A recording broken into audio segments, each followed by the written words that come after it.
This is the Lone Crater YouTube. We hope this video helps.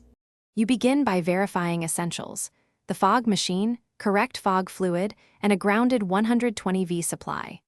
Once done, place the unit on a stable, heat-resistant surface with 1-2 feet clearance from walls and fabrics so airflow won't be blocked. Next, pour fog fluid to the marked tank level and tighten the cap to prevent leaks. Make sure the machine is plugged in securely. Flip the main power switch to on. You'll hear the pump prime and the heater begin to warm as the first actionable step toward fog output. You let the heater warm for about 5 to 8 minutes until the ready light signals operating temperature, because consistent heat gives stable fog density.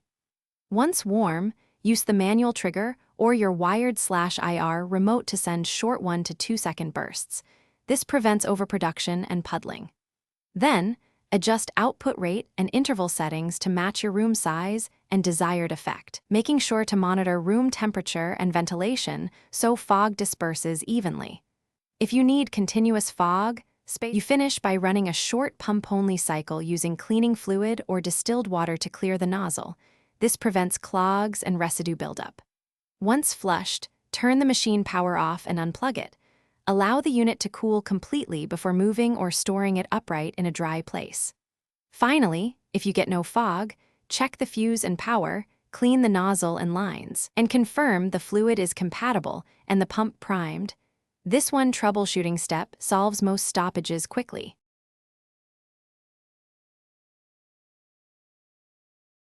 Thanks for watching. Consider subscribing if we helped you.